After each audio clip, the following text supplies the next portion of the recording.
today, Charles Garcia. He founded and led the fastest growing Hispanic-owned business in the U.S. with 60 offices in 7 countries and $2 billion in assets before selling in 2006. He has worked for 4 presidents, both Republican and Democrat, and graduated from the U.S. Air Force Academy, was a highly decorated military officer. He's going to talk to us about Latino Rebels Foundation, which is a very, very interesting concept that he's actually introducing for the first time today. So, Charles Garcia. Thank you. Thank you very much, and thank you for having me. So I'd like to know if any one of you can identify this young man. Anybody seen him? Know who he is? Unless you've been hiding under a rock, you know who Trayvon Martin is, right? Yes. So the question is, who's this, and why don't you know who she is? This is Briseña Flores. She was sitting having dinner with her mom and dad in a border town in Arizona, and some men and women busted into their house, killed the father, shot the mother, and the 9-year-old girl begged, "Please, please, don't shoot me." And they blew her head off with a sawed-off shotgun. The only reason we know about it is because the mother survived to tell the story. Why do you know about the first young man and not this beautiful 9-year-old? Why? Because less than 1% of news stories that come out in America are about Latinos, and most of them are negative. How about this gentleman? Any one of you heard of Juan Varela?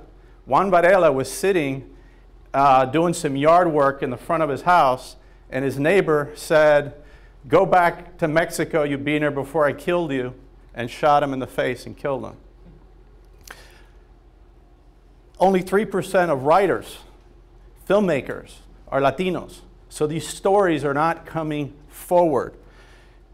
Anybody know who this person is? He's alive, and he's probably walking around. Okay? Rick Sanchez was the first Latino really to be nationally as an anchor. He had one of the highest ratings on CNN. Only Larry King had higher ratings. He was on the radio. He said some things that he shouldn't have. Should have probably been reprimanded, but he was fired from his job the next day.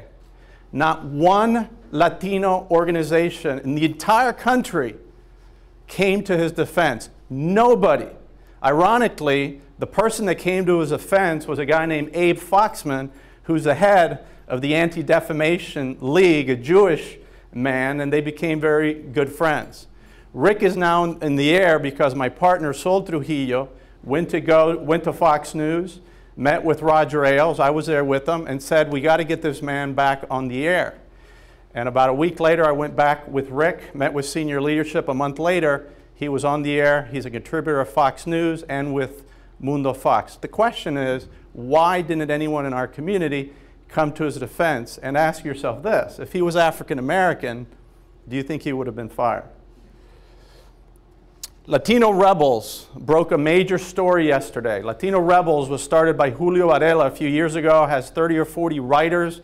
There's some in this room. It's a very hip blog that is writing really interesting stories. We're going to go through a few of them. Yesterday they broke a story that CNN was given a $300,000 year-long study by Hill and Knowlton, not by Juan Pepe, Hill and Knowlton, one of the largest, most prestigious communications firm in the world. They interviewed 1,500 people in a survey, and they had 8 panels around the country, and they found out that 80% of Anglos believe, first of all, that a third of Hispanics, 50 to 100% of them, are here illegally. And it also found that 80% of them believe that we are involved in criminal or gang activity.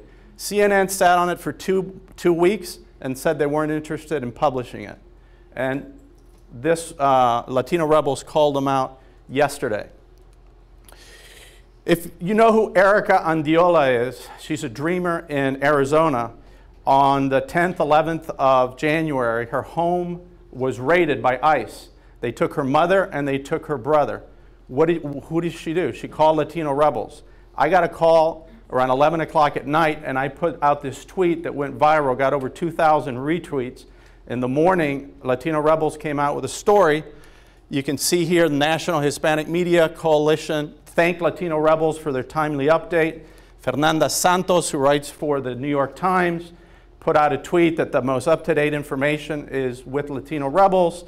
And she wrote a story which hit the front page of the national section that I read on Saturday morning on how Latino rebels and others in social media had gotten together to get that bus turned around on its way to Mexico with their mom and brother to bring them back to the United States.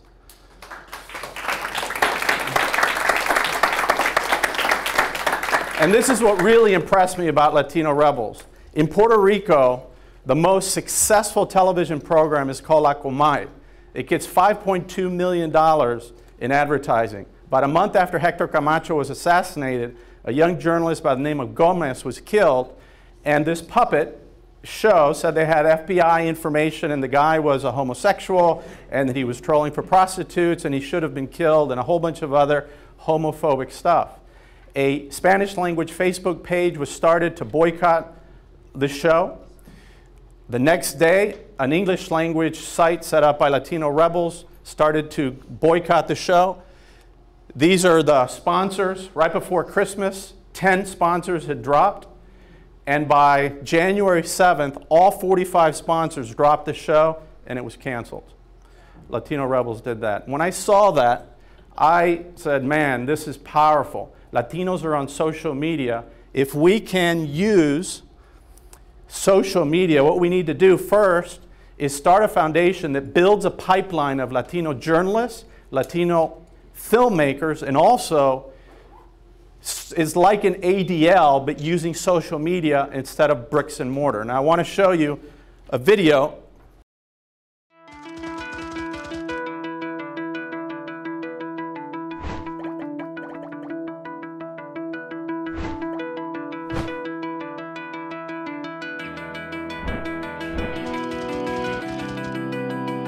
Mexican cartel activity has been reported in places all across the country. Their purpose is to come to the United States and take over.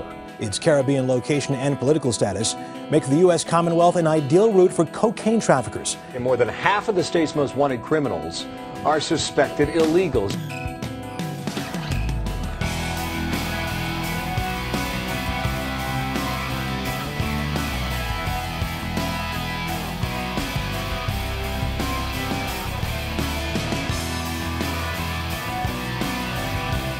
The FBI reporting that there's been a 40% increase in hate crimes against the Hispanic population in the past 5 years. 9-year-old Brisenia Flores, shot and killed, execution style.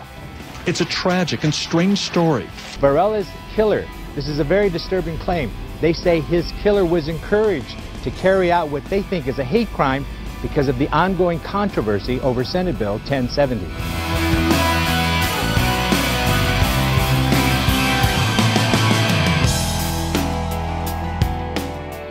Latino rebels. We need to act today. Authenticity of the Latino experience in the United States needs to be exactly that, authentic. The Latino Rebels Foundation is committed to raising the level of these authentic voices, one writer at a time, one filmmaker at a time.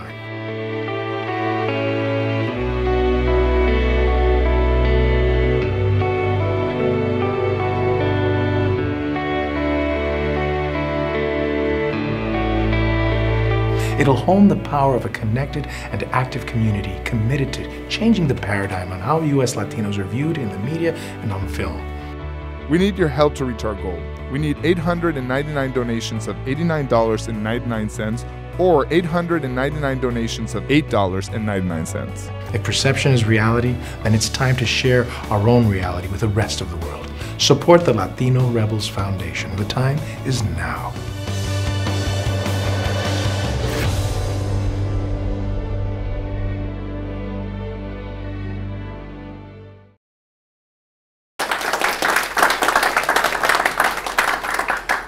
In this country that we live in, power is never given. It's taken. And it's our time. This is not about going to corporate America and whining with our hands out. This is about going to you, the professionals, going to others, and give either $8.99 a month for a year, or if you're a professional, give $89.99 a month for a year. on the Latino Rebels Foundation.org website. And that's about taking it back to our community. And that's what we need to do, and that's what I need all your help with today. Jim McNamara, former CEO of Telemundo and CEO of Cine Latino, has already given $100,000 as a match grant for the foundations, and the Hispanic Scholarship Fund is going to manage it. The American Film Institute, which typically lets in 1 or 2 Latinos a year, it's the #1 film institute in the world, is opening up 15 slots for Latinos with an organization called the Latino Donor Collaborative, and they're going to match $2 for every $1 we raise. We want to fully fund 15 Latinos that go into Hollywood and start changing the dialogue so that when we see movies, we're not only drug traffickers, game bangers, maids, and gardeners, we're actually the lifeblood of this country. Who's involved? Andres Lopez is going to be the chairman. Andres Lopez is a lawyer. He went to Harvard Law School, and one of his buddies at law school was a young man named Barry, who now goes by the name Mr. President.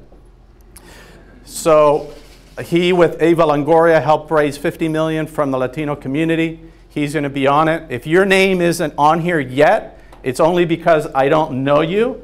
There's an open invitation. So these are the members that are affiliated so far. Alberto Mendaño at the Washington Post, Axel Caballero, who did the great video, Cuéntame, Adrián, who's here, Carrasquillo from NBC Latino, Francisco, Frankie from Fox News Latino, Jaime Dominguez, professor at Northwestern, Fernando Espuelas, who's here with us today, you'll hear from him shortly, Helen Aguirre Ferrer from Univision and La Opinión, myself, Silvia Franco Garcia, she's an Ecuadorian writer and journalist, Laura Gomez was the first Latina at Twitter, she came from Google, Tony Hernandez from the Immigrant Archive Project and Latino Broadcasting, George Herrera, former chair of the Hispanic Chamber of Commerce on the board of Wyndham, Tony Jimenez runs the largest Hispanic IT company, Pilar Marrero from La Opinión, Julissa Marenko from Telemundo in Washington, Jorge Ortega from Miami, Newlink, Eduardo Padron,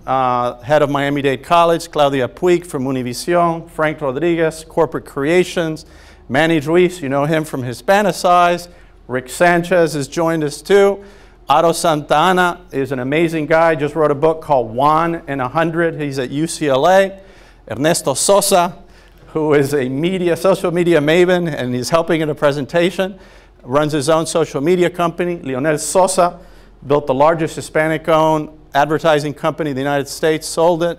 Vanessa Smith from Impacto Latin News in New York. My partner, Julito Varela, and Fidel Vargas, who's the new CEO of ACER, and Veronica Jafane, who's also, I think, here today also, from Poder Magazine and former president of the National Association of Hispanic Journalists. So our vision in creating this foundation is to live in a country where Hispanics are admired as patriotic, hardworking, and productive American citizens, and the mission is all about building that pipeline and protecting our brand. Thank you very much for your time, and I hope you all join us, not only by contributing your money, but your time, your effort, your heart, and your soul. Thank you very much.